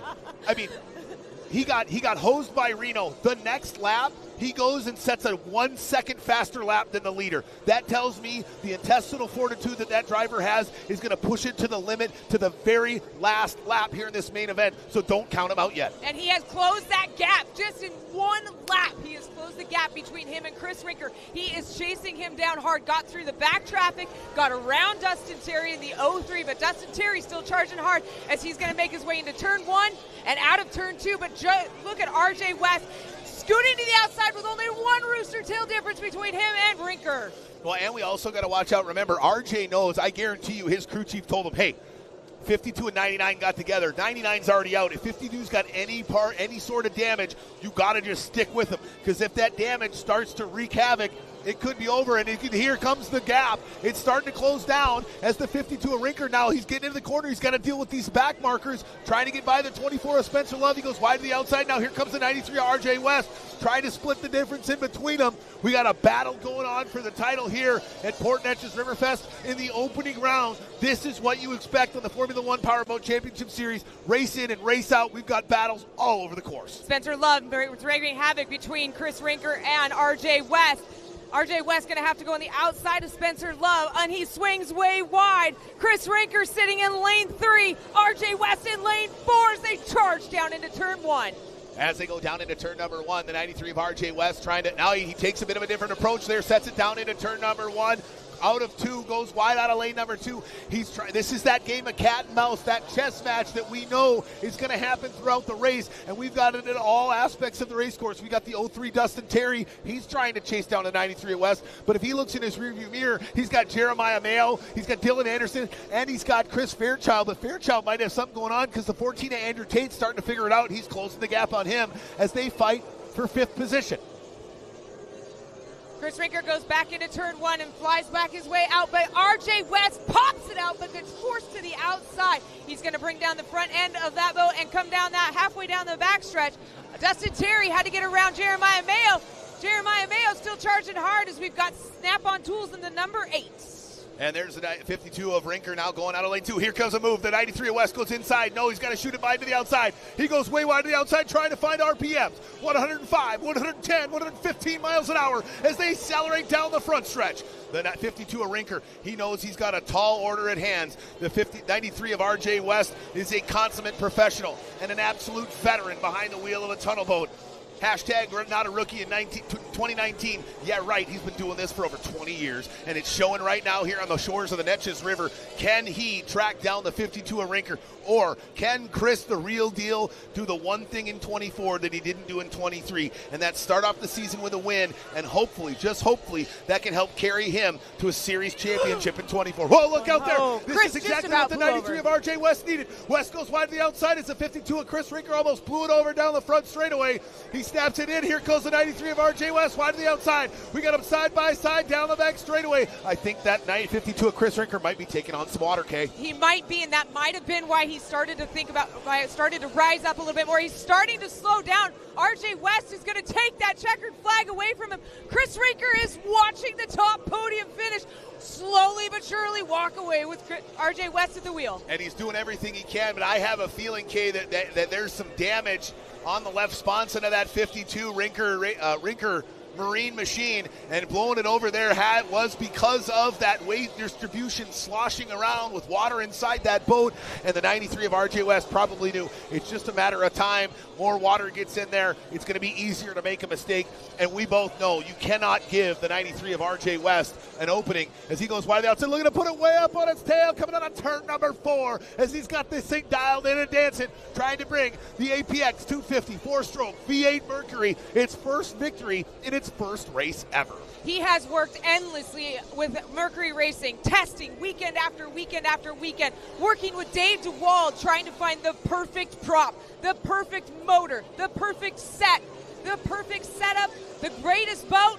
Put it with that driver, and look what we've got. 4 minutes left into this final. Yeah, we got 4 minutes plus 1 lap here in this main event. Can the 93 of RJ West hold off the 52 of Chris Rinker? Can Chris Rinker find something? Right now, the 52 of Chris Rinker's best friend would be a restart here in the final stages of this Formula One final. I don't know if that's going to happen. We've got a lot of professional drivers out here that have run a very safe, very professional race, and the 93 of RJ West is continuing to push it to the limit.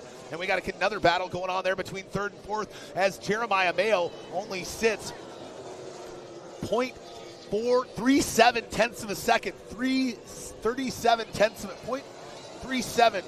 I'm not a math person. It's less than a second between the 8 of Mayo and the 03 of Terry for 3rd and 4th. I've been watching this slowly but surely out of the corner of my eye. Dustin Terry has done everything he can to try and hold off Jeremiah Mayo. These two are teammates.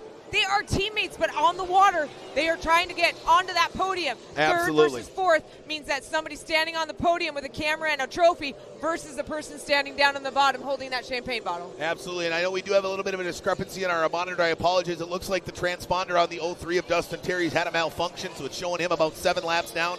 I assure you, the 03 of Dustin Terry is your third-place boat right now, and the 8 of Jeremiah Mayo is trying to track him down somehow, some way, but he's finding it very difficult. The 52 of Chris Rinker's got to be so frustrated inside that cockpit, trying to keep himself calm, knowing that, hey, I made a mistake. RJ West is human. He can make a mistake well, but I've got to be ready. I've got to be there to pounce on the 93 of West if he does make that mistake here in the last 2 minutes, 28 seconds, plus 1 lap. RJ West was able to get around back traffic going down the backstretch. Chris Rinker is now trying to deal with the back traffic as he goes through turn 3 and 4, but he does a great job slithering right through turn 3 and 4, making their way across the start-finish line. Our leader at the Chuck Skeleton Racing Composite Craft, RJ West in the 93, followed by Rinker's Boat World out of Houston, Texas, Chris Rinker, the number 3. Dustin Terry, followed by the Snap-on Tools of Jeremiah Mayo. You know, and here's how you can tell the 93 of RJ West is a professional. I see crew chief and team leader Chuck Skelton go up to me, and he takes his earmuff off, and he listens to me say there's 2 minutes and 28 seconds plus 1 lap left. The first thing he does is relays to RJ West. You got 2 minutes left in this race, so he understands how much time is remaining because we run timed plus 1 lap versus amount of laps. It's much more difficult for the driver, but boy, I can tell you that gap is starting to shrink between the 52 of Rinker and the 93 of West. Will Chris Rinker have enough time to reclaim that top spot that he gave up on about 6 laps ago? Chris Rinker still charging hard down that backstretch, trying to get around Spencer Love so that he has a clean lap between 3 and 4. It looks like Chris Fairchild's flying into the dock. Looks like he might have had some damage. Maybe got together with the 14 of Andrew Tater, one of our other drivers out there. That's the second boat today that sustained damage and sank going to the trailer. These guys are hard competitors. Rubbin is racing, and unfortunately somebody's going to come out on the wrong end of it. The 99 of Yates and the 62 of Fairchild and Dunboat. Looks like we got some debris down there in the water, it looks like. Okay. It is. I just noticed there's some kind of debris, some kind of something out in lane 1 or 2 of turn 1 and 2. I hope that these radio personnel are giving these drivers that fair warning. That might have been what Chris Fairchild hit.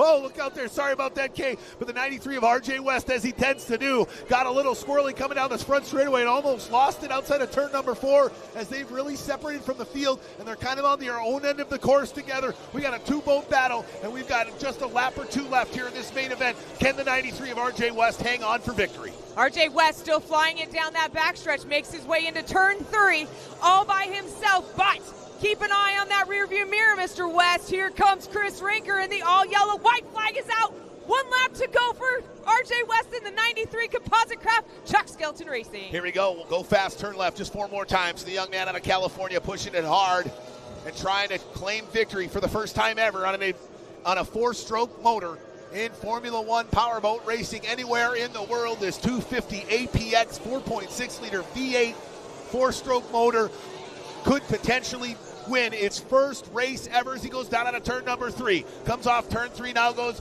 out into lane number 3, puts it on its tail. It's wide out of turn number 4. He walks it down the front straight and lays the nose down. Ladies and gentlemen, taking the opening round in 2024 at the Port Neches Riverfest, number 93, RJ West. Followed by the 52 of Chris Rinker, Rinker Boat World out of Houston, Texas. And rounding out the podium out of Houma, Louisiana, running for Flash Lighting, Ameristar Roofing, the number 03 of Dustin Terry. In the 08, Jeremiah Mayo, driven by Snap-on Tools, comes across the start-finish line, followed by the number 17 of Dylan Anderson, then the 14 of Andrew Tate.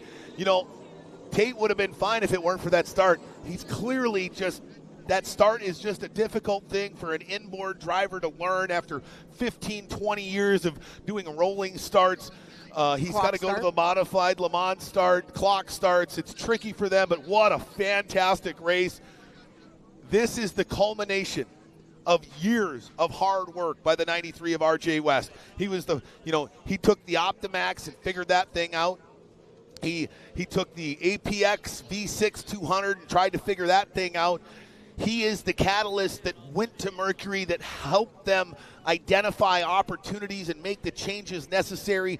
And the 4.6-liter V8 250 APX came out, and what does he do? First race out the gate, takes victory. And it wasn't like he was, overtly faster than Chris Rinker. I mean, Chris out-qualified him in his one-lap qualifiers. He beat him in qualifying yesterday, but Rinker made a mistake. He got together with the 99 at Travis Yates. I'll bet money that did something to the attitude of that boat, and all the 93 had to do was sit and wait like a lion in waiting and pounce at that one mistake. And that's literally all Chris Rinker made. He made one mistake after that. He got it a little flighty, almost blew it over here. And as soon as he set that thing down, it was like he was standing still, and RJ West just ran right by him. I know RJ West does a ton of work day in and day out, testing, trying out new motors, trying out new props, trying out new setups. We've seen this guy. It's almost a wonder every weekend what motor is going to be on the back of RJ West, because he's tried out everything possible, and he's won time after time with them. That just shows you what seat time. Look at that crowd. Everybody very excited. I think nobody more excited than the 93 of RJ West. Again, years of hard work. There we go. Yeah. The 03 of Dustin Terry, one of his fellow four-stroke drivers, right? Even though they're competitors on the water, as soon as the race is over, there's nobody happier for the 93 of RJ West than the guys that were out there slugging it out with him, the guy who finished third. But, hey, you know what? Dustin Terry's not complaining because he's bringing some hardware back to Houma as well. The Outlaw F1 team goes third and goes fifth. That's a pretty solid start for them. The 99 of Travis Yates obviously gets knocked out. Too bad that 62 of Chris Fairchild gets knocked out. But ladies and gentlemen, let me hear you one more time. Put your hands together. Your 2024 Port Neches Riverfest champion, number 93, running for Chuck Skelton Racing, Mr. R.J. West. There's the Ada Mayo coming in, but boy, I mean, this has got to feel so great, right? Especially after what happened at the end of 2023. He had an unfortunate, inadvertent violation of the rules. Let's call it that, right? I've known RJ West for a long time. I can tell you, as much of a competitor he is, he's not a cheater. However, there's so many little things, especially a guy who's been used to the four-stroke world now, where it's like, you just put oil and gas. That's it, right? The whole point is you don't know have him? He doesn't just put oil and gas. Fair, but that's the point, right? You don't have to tinker. He goes back to the two-stroke world, which it's not like he's unfamiliar with it. But if you're not used to checking every little component every time you go in and out of the water, there's an opportunity to potentially miss one thing. And he did. Accidents happen. He was very frustrated, as any driver would, but the vindication now coming back, literally the next Formula One Powerboat Championship Series race, he does it. He wins again. And you know what the nice thing is? As long as he makes weight, which he's going to because that motor weighs about 400 pounds, there is nothing else that they can do. All they do is take the cowling off, make sure that the factory markings are still on the motor, and that's it. That's all she wrote. So he doesn't have to worry about missing one out of a 300-point checklist to come home with victory. And it shows all the testing and the prop work and the knowledge that he's gained. Him as a driver was the winner of this, not the motor, but the driver, because, I mean, we had drivers out there running the same motor, right, that they can't touch, that finished 8th and 13th, right? So I'm so happy for this young man, because this really drives home the point that if you put in the work, if you put in the effort, good things can happen. And even if you have missteps, but you keep working, again, good things will happen. And there's going to be a big smile on that face as he comes in. He's going to bring that boat into his team, his crew chief, his owner. Look at the smile on Jason. Look at Chuck Skelton right there. He is ready to congratulate. Absolutely. All right, we're going to make our way down there, and we're going to have an opportunity to chat with the driver. I'm going to send Kay down there. She can chat with RJ. Oh, boy, what a fantastic race that was. We saw the 52, Chris, the real deal Rinker, on the pole. He had it absolutely screaming on about lap 6 or 7, going down in between turns 3 and 4. He got together with the 99 at Travis Yates, somehow didn't destroy the boat. However, something happened, right? Something happened to that boat. They've already taken the 52 boat, if you can see. There's the folks over at the Riverfest, but clearly something happened to that 52 machine. And RJ West was there just to wait and then waiting and waiting. And the 52 Rinker, again, almost blows it over down the front straightaway on probably about lap 14, lap 13, somewhere around there. Again, we run time 17 minutes plus 1 lap, so I don't necessarily pay attention to laps anymore. It's all about time, but I'd say it's about lap 14. He made that one error, and after that, you know, the professional that RJ West is, he absolutely pounced on it. And that was all he needed. He didn't make a mistake the rest of the race. I'm seeing down here APBA President Chris Fairchild hugging out RJ West. Super happy for him, as obviously Chris knows that this is the future of tunnel boat racing. And I'm hoping to flag him up here after they chat. Him and I can have a conversation. But this is the future of tunnel boat racing. And I'm so happy to see an APX 250 on the top of the podium. And right now, I'm going to turn it down to my colleague and partner in crime, K-Dub, with a very elated and very ecstatic RJ West. Difficult to get you through all of these. All your competitors were the first ones to come up here and congratulate you. Congratulations, RJ West. A lot of work put into the 93 Chuck Skeleton Racing, and this has paid off with a checkered flag only to you. Yeah, no, this is, I don't even really know how to feel about this. It's pretty unbelievable. It's a long journey, and I can't thank Chuck Skelton, the whole team, all the guys that do so much work here. So it's great. RJ West, just a little bit emotional. He's trying to hide back the tears because he has worked so hard over the last few years. Different styles of motors, been working on the boat, working with Dave DeWald. I'm sure he's watching at home. No, we owe a lot of this to him. He works with me tirelessly. You know, we really try to iron out what not only my boat needs, but everyone's boat needs. So, you know, any one of these guys can have the same prop as me, and I think that, you know, Dave's really fair when it comes to that, so it's cool that we can all have the same thing to race with.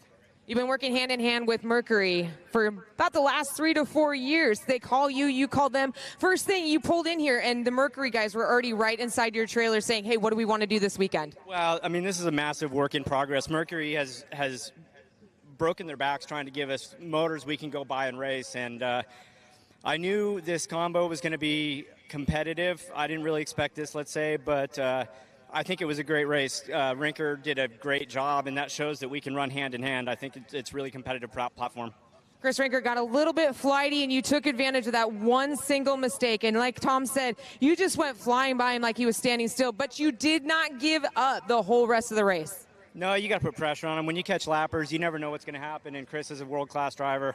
I saw him get high through here, and I was kind of expecting the same thing, so I was ready to go. I started catching up. I had to hold him tight in that corner and just play fair.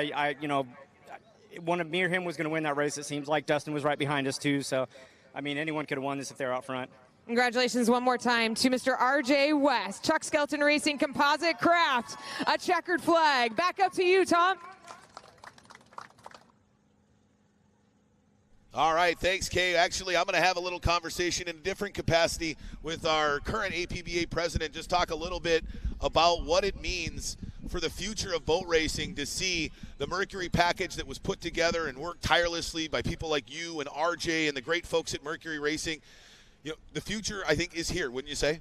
Oh, I absolutely agree. One of the greatest things I like to see is there wasn't a dominant motor, right? Correct. It took a mistake there in the main, my understanding anyway, that to get that thing in the lead. It was hunting for second. There was a good race going on, and what Mercury has aimed for is competitiveness, not dominance, with this new motor, and I think they've achieved it. Absolutely. I mean, we even saw it between the 8 of Mayo and the 03 of Dustin Terry. Mayo was all over him. Terry was trying to catch the 93 of West, but you're right. It looks like there was a collision down between turns 3 and 4 between the 9098s and the 52 of Rinker, and I got to imagine that some damage was sustained to that boat, and obviously the 3+ decades that you've been in a tunnel, you know, you hit something on your left sponson, you start getting any sort of water in that boat, it's going to totally change the attitude of the boat, and when you have a professional like RJ West, similar to you, all I need is one little mistake. That's it. When you're being the hunted and not the hunter, that's a whole different game. When you're the hunter, the game is on, and it's a lot of fun, and you just keep pounding that guy in the front, which RJ did a great job. And, again,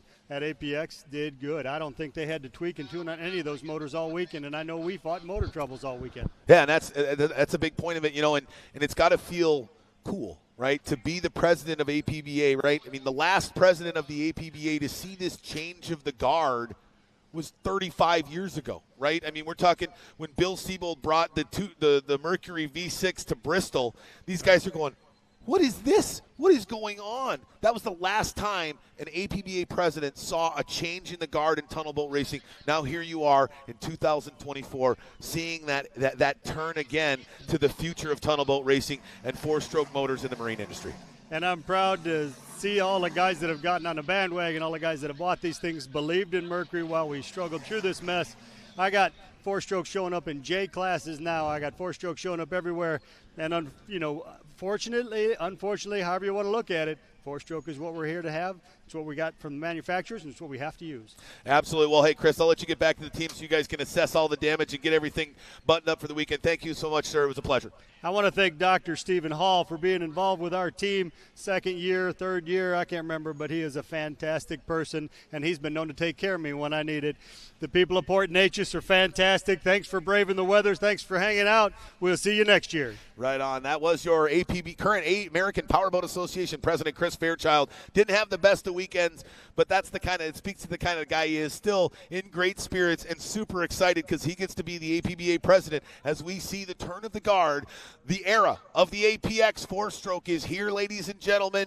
He comes out first race with a win. Wow, K-Dub, what a fantastic weekend of racing. Crazy, weird, not what we expected weather-wise, but still a fantastic finish to an unbelievable opening weekend to the 2024 season. You say it was a crazy weekend. There was so many different aspects and weird things, good things, crazy things that happened this weekend. We had Sean that decided to become a submarine. We had a driver that decided to become a first. Yep. We had a first trade in Sliker. Yeah, it's a tricky one. You know how I know to say it? He's from Wisconsin. I'm from Minnesota. These are the types of names we have up there. It took me forever to get Schmierbach. Yeah. The 35 of Schmierbach. The good old Germans. I know. What happened to easy names of Johnson, Brown, West? That's pretty easy to say. Yeah. We still have a lot of those up in Scandinavian country. But yeah, a first for Trident Schleicher, a first for the APX. Hey guys, maybe we throw the Mercury Racing guys in the water for the first on the Apex Series. I like that idea. APX. I love that idea. I don't know what Davey would say about that though. Fair. I mean, we had white caps going the wrong way against the current. We had, historic flooding, and we still got a race in. We had fireworks. We had concerts. We had a fantastic community that comes out in droves every year the first weekend in May. We couldn't have asked for a better weekend, albeit not what we initially scheduled, but couldn't have asked for a better weekend of racing here in Port Neches. And I'm starting to feel this wind coming back up. So the wind died down just in time for us to get our final heat in for Formula One. And that's fantastic. That's what we're hoping for. That's why we stick with it. That's why we appreciate that our fans stick with it, and they understand that we can't control Mother Nature, and we really want to do the best we can. I mean, I can't thank our sponsors enough. Mercury Racing, the Pursuit of Wide Open. I mean, if this isn't the best marketing piece for Mercury that they've had in a long time in tunnel boat racing, I don't know what is.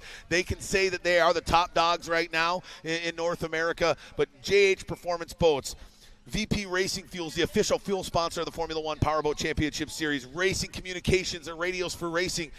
We always got to thank Tim Siebold and Siebold Sports for everything that they do. Big shout out to my man Kevin Piles at Moto Marketing Group. And I love Kevin. Kevin and I spent a lot of years working with Tim to get this thing off the ground, and he's been integral in a lot of marketing pieces, and I can't thank him enough. What a great weekend it's been.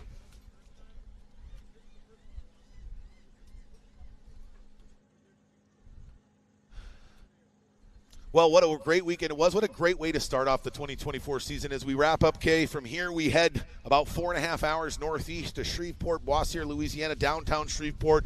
A little bit of a different vibe. We're going to be right in the middle of a much larger city, but I think we're going to see fantastic crowds, fantastic boat counts, and I'm really excited to see what's going to transpire after the opening round here, because there's a lot of guys that are going to now be looking to knock the 93 RJ West off the top spot. No better way to spend your Memorial Day weekend but sitting at a boat race, and we're going to have some great weather, great fun, great food. It's going to be just a great weekend altogether. We're going to have to see what these drivers are going to do, because now that RJ's got that target back on his shoulders, we're going to have to see what kind of changes we see. There might be some motor swapping. There might be some boat swapping. We're going to have to see. We saw it with Spencer. Spencer decided to switch motors in the middle of the race. Chris Fairchild Started the weekend in a gray boat, turned out to be a gray and green by the end of the weekend. I mean, these drivers are doing everything they can to get on the podium. And that's what it's all about. That's what it's all about is competition, right? Their competition in the Formula One Powerboat Series is bar none. Best in North America. Heck, I would put it out there. Best in the world competition, top to bottom. What a fantastic weekend. We look so much forward to our next round 2 in Shreveport at the Red River Rumble. But what a great weekend is when, on behalf of me, Kate, thanks so much for joining me this weekend. It's been fun. Absolutely. It was fantastic. Everybody here in Port Neches and wherever you are across the world, don't forget to check us out on our social media platforms, TikTok, Instagram, Facebook, our live streams on YouTube. Check out our website, F1PowerboatChampionship.com, where you can get all your swag, all your live stats, replays of today's live race. Don't forget, we're going to be on Speed Sport 1, so keep your eyes out for Speed Sport 1 on Amazon and on Amazon Prime for the produced television show of the Port Neches Riverfest. But on behalf of Kay Myers, myself, Thomas Yarbrough, thank you so much, everybody. Good night, God bless, and we'll see you in Louisiana.